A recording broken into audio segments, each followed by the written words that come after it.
Today on the Bourbon Bytes Podcast, I'm sharing the news about Maker's Mark's new 10-year age-dated bottle. Milam Greene releases 2 climate-aged bourbons, and a veteran-owned bourbon brand goes national. Plus, a new bite-sized review of Maker's Mark 2025 Keeper's Release.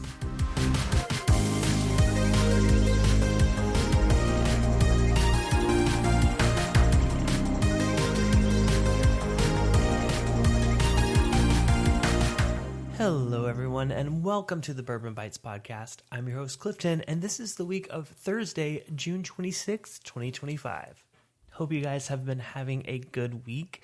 It kind of feels crazy to be saying that, just seeing all the things going on in the world right now. I know everyone has different feelings about it, but I just hope you and your loved ones are safe and are taking care of each other and offering support of each other during this weird time in history. But today, I hope this episode comforts you with lots of good talk about whiskey. I always think of whiskey as something that brings people together, and it brings comfort to those who choose to enjoy it. So that's what I'm going to be doing tonight. I'm going to be not ignoring the things going on in the world, but I just want to get my mind off of it. I think probably a lot of you do too. But we do have lots of news to talk about, as well as a new review of a whiskey I've not yet had ever. I actually just picked it up today from Total Wine. And this is a news story that broke back in April, but I think it's an interesting conversation point just about Maker's Mark and what they've been up to lately. I've been seeing a lot of news out of the distillery, seeing them go from, what was once a singular product to a cask strength, to a 46, to a 46 cask strength, to the wood finishing series, to the cellar aged series, and now they're starting to put out some age-stated bourbons. So this was announced back in April, but they have a new release called the Greats of the Gate. It is the second year of their 10-year-old collection, commemorating racing's most spirited horses. And this particular bottle celebrates the city of Lexington. Now, funny enough, Lexington is the name of a 19th century horse. So it's a bit of a double meaning, both the horse and the city itself. And the bottle itself is really, really pretty. I mean, it's the standard Maker's Mark shape of a bottle, but it does have Lexington written on the side. It has a picture of the rider on the horse, and it looks like the wax is almost a bit of an orange color with a white stripe down the middle. And I really didn't know that Maker's Mark had such an impact on the horse racing industry. Back in 1958, Keeneland served Maker's Mark from the first cases ever sold. This began a long-time partnership that would go on to raise millions for Kentucky communities, continuing today with the current Greats of the Great series. And proceeds from this bottle are going to support local nonprofits, which is always great. I love seeing a brand giving back to their own community, especially when it's local, like bourbon. I think, especially with Kentucky, there are so many distilleries putting out some amazing products, some allocated products, but when you combine that with raising money for a good cause, I just feel like it's the perfect explanation of kind of what I was saying earlier. It's like community coming together, friends coming together to support their local community. And it looks like this year they are supporting Kentucky Classic Arts. It says they strive to enrich the lives of people in central Kentucky by providing family-friendly entertainment and arts involvement opportunity for all ages. And this particular partnership is to support musical theater performance opportunities for central Kentucky. And that's a cause that does mean a lot to me. I come from a musical theater background all throughout middle school and high school and even college. I was very involved in theater. Yes, I was a theater kid. Surprise! But if you're not from a state like Kentucky or the South in general, there's so much funding cuts for the arts. Even my school, it's like so much money went into the sports program and, these things that are big money makers for the school. But kids that were seeking artistic outlets really were missing out. I remember every school play we did, we had to raise money to kind of build props and buy costumes. It was that small of a budget we had. Now in college, there was a little bit more of a budget. I did go to a liberal arts school, so they did focus on the arts. We did not have a football team at the College of Charleston. So that's a little bit of relief. I grew up in a city that is known as like the number one city in the South for recruiting football players for college. And, more power to those folks, but I think a lot of the money was allocated towards those programs versus the arts. So it's just kind of cool to see Maker's Mark supporting something like that. yeah, I just want to talk a little bit about this release only because we're going to be reviewing a new Maker's Mark product today. I have on my hands the Keeper's release of the wood finishing series for 2025. So I thought I would start the episode talking a little bit about something new in the world of Maker's Mark other than this bottle. But we'll talk about that later in the episode. I did want to kind of switch gears from Kentucky to Texas. The brand Milam Greene is releasing what they call a experiment in climate aging. Now, I've heard of Milam Greene, but I'm not super familiar with the way they work. They actually have a master distiller named Marlene Holmes. She has been in the industry for over 3 decades and was actually recognized this year in the Whiskey Magazine's Hall of Fame. She's the first American woman and the only female distiller in the U.S. to be inducted into this Hall of Fame. So that's really exciting, and I'm excited to learn more about their story. Now, it's interesting because they distill in both Blanco, Texas, and Kentucky. So in Texas, they have their copper pot stills, and in Kentucky, they have their classic column stills, and they use their own proprietary yeast recipe and mash bill. And their core range includes a triple cask bourbon, a port cask finished rye, and a single barrel bourbon. But it's really, really exciting to see a new release called the Answer Straight Bourbon. Now, this sold out online as soon as it became available, but I think the story behind this is one worth telling, even though it's kind of sold out. In this particular experiment, they took a single distillate, split it in two, and aged it under identical conditions except for one, the climate. So half of it was aged in rickhouses in Bardstown, Kentucky, and the other half was aged in Blanco, Texas for over 5 years. Now, those of you that know Texas whiskey know that 5 years is a long time in the world of Texas whiskey. So I'm really curious to know what each of those tasted like. But I think it's a true testament to American whiskey now. I mean, I remember asking on a live stream recently, is like craft whiskey kind of dying, or is it still blowing up, or is it kind of stagnating, I guess? I feel like we have distilleries out in every state, or almost every state, and every one of them have quite a different taste. I mean, Texas whiskey has a very distinct flavor profile. Now, there are some exceptions, like Still Austin to me is one of my favorite Texas distilleries. Does not taste like Texas whiskey, but it still is part of that whiskey culture in the state. Of course, you have Indiana bourbon, you have, Maryland rye, California whiskey. We have all types of different whiskeys from all over the country. At first, when I saw this, I thought maybe they were going to blend them together, but it sounds like they're releasing them individually. And I think that's so interesting to see what climate can do to whiskey. I think being able to try them side by side is such a great experiment, especially for someone that, knows American whiskey as just Kentucky. But you can see how that same distillate can move down south into a warmer climate, a more variable climate, and come out completely different. They only have 800 cases of it made, but I think it introduces a great conversation into what is American whiskey. Usually we think of Kentucky, but more and more we're seeing distilleries pop up all across the country, whether it's a major distillery like MGP releasing whiskey to be sourced by several distilleries, or a small craft distillery in Oklahoma. I don't know. I've never had Oklahoma whiskey, but I'm sure there's probably a distillery out there. If you know it, let me know. So this is just a really cool concept. I would love a chance to try it. If you've tried it, please let me know what you think of the two different ones. I'm curious to see how different they really are. I know mash bill plays a good part in what makes whiskeys different, but so does climate. And I'm really excited to see how these two compare to each other. Now, speaking of incredible, there is a brand that I just discovered called Four Branches Bourbon. It's a veteran-owned brand, and it's expanding its reach and going national for the first time. Now, this brand was created in tribute to Greg Wright Jr., who was a Virginia Military Institute graduate and Marine officer who ultimately sacrificed his life in Iraq to save the lives of others. His legacy inspired Rick Franco, who is a co-founder of the company, to start the brand, along with Mike Trott, Harold Underdown, and R.J. Casey.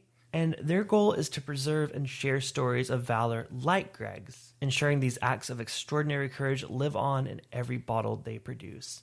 And I love this because we really don't hear of modern military heroes. Unless you're close to the person or they're from your hometown, they really don't get the recognition you would assume they would.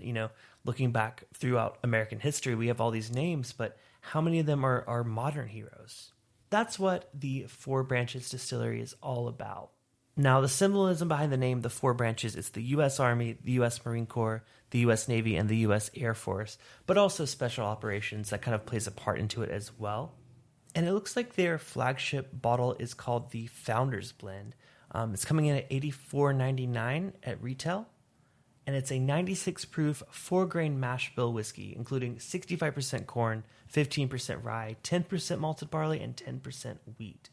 Now, I haven't had a chance to try this, but I think it's appropriate that it's a 4-grain whiskey celebrating 4 military branches. Actually, veterans from all 4 branches contributed to making this whiskey. And it's great to see that a portion of sales go back to various veteran and first responder organizations. And I'm looking at a map here. It seems that it's available to ship across many, many states. Some of them happen to only be available in retail and bars, but at least out here in California, you can get it shipped directly. Now, this was actually announced on National Bourbon Day, which was June 14th. Great day to announce a new product. I wish more brands would maybe do that. I would love to make a holiday out of bourbon other than just, being told, it's National Bourbon Day. Why don't we announce big releases? Treat it like a CES or a Comic-Con or something like that. I would love to see a big whiskey convention where new products are announced. Just an idea coming from a marketing guy. Now, lastly, we have a new release from Jim Beam. This is their little book, Chapter 9, called None for Granted. It's an uncut, unfiltered blend of Kentucky straight rye and bourbon aged 7 to 11 years and bottled at 121.8 proof. But what's interesting is they feature a brown rice mash bill. I've had a brown rice expression from Jim Beam. It was one of their experimental casks. I had a chance to try it from my friend Patrick. And I feel like they've done rice before in little book releases. Granted, I'm not super up to date with them. My friend Adam, who is a big supporter of the channel, once gave me a little book flight at his house when I was in Tennessee last year. And it was so great to see how different these releases were. Did I like most of them? Yes. Did I love all of them? No. But it's always exciting to see a new release from this line. Now, this is coming from Freddie No, who is the 8th generation master distiller at Beam. And each of them are kind of created from scratch. They're all different recipes, different blends. And I love to see a brand not only be consistent with their primary products like Knob Creek or Jim Beam, but putting out new things and new experiments. Because guess what? Whiskeys like Booker's Rye were an experiment, and we saw how great that was. So I got a little excited when I saw that there was some rye whiskey mixed in here. Now, I don't expect this to be, anything like Booker's Rye, but they are using an 8-year Kentucky straight rye whiskey, an 11-year Kentucky straight bourbon whiskey, an 8-year Kentucky straight bourbon whiskey, and 2 separate 7-year Kentucky straight bourbon whiskeys into the blend. I would definitely be interested in trying this. Now, the problem is Little Book has become harder to find and much more pricey. I remember getting these back when they first became a thing, and I think we were talking like $70, $80, $90, maybe at the most. They were definitely more than Booker's at the time, but remember, Booker's used to be like $60, $70, at least in my area in Southern California. This new release is coming out this summer at a retail price of $160. Will I be picking it up? Most likely not, but I have a good feeling that our friend Adam will be picking it up. And if he does, I would love a chance to invite him on the channel and let's try it together. All right, well, I think we've entered into the point of the podcast where we will go into our bite-sized review.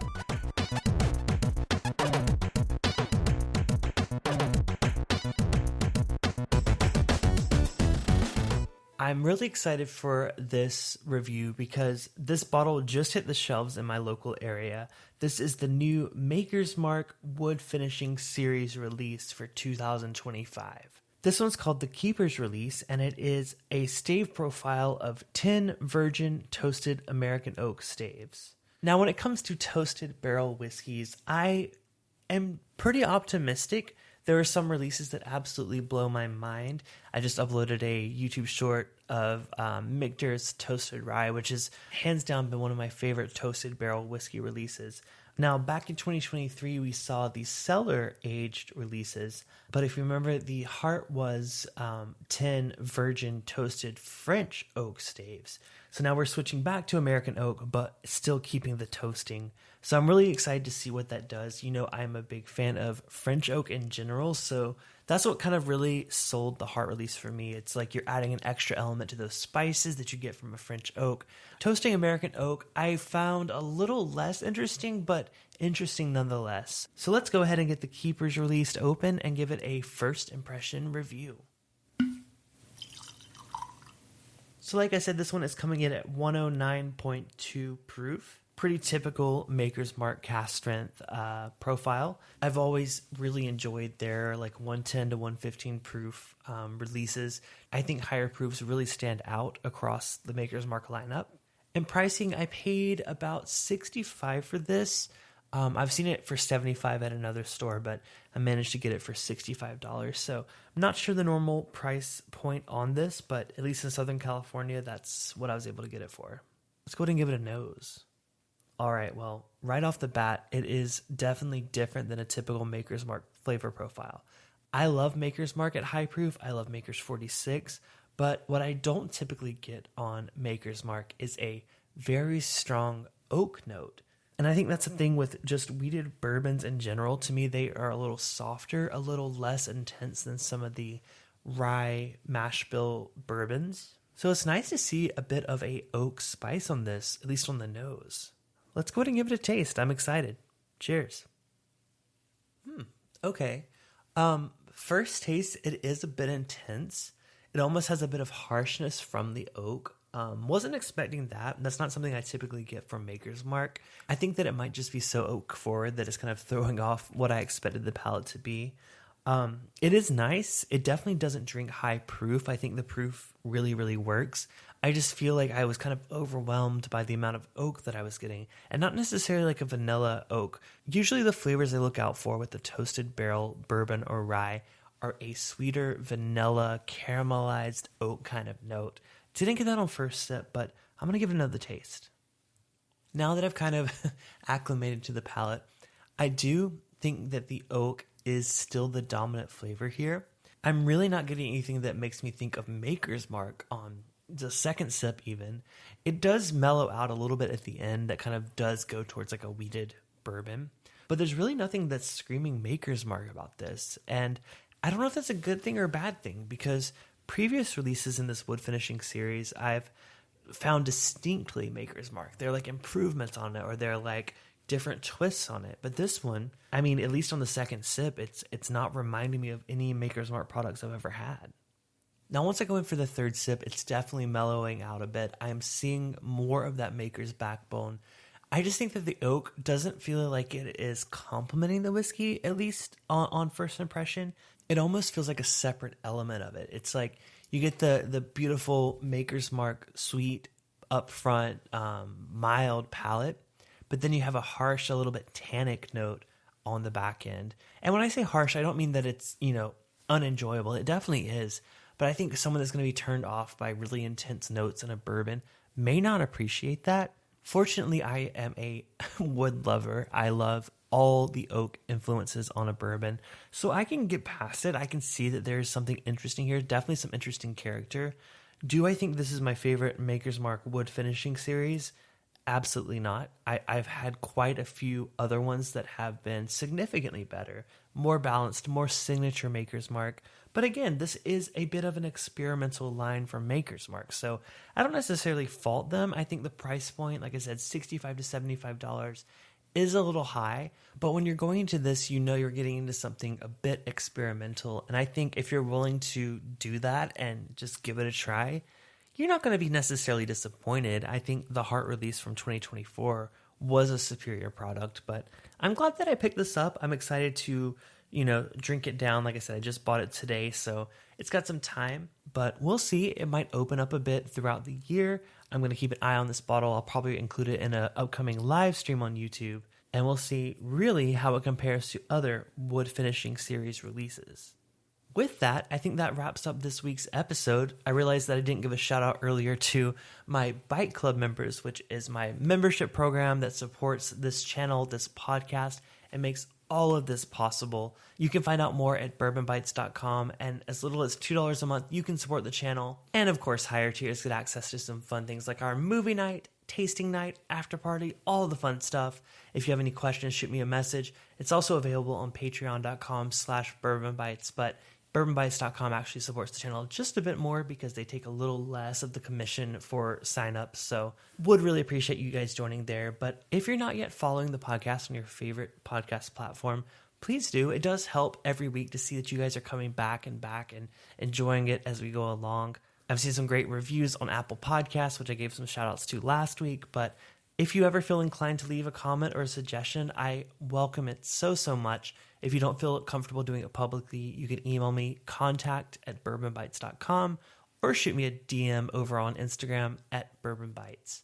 Reminder, I go live on YouTube on Thursday nights as well, so if you're listening to this on release day, tune in to youtube.com/bourbonbytes and join me for the live stream over there. It's such great fun, and I hope to see you there.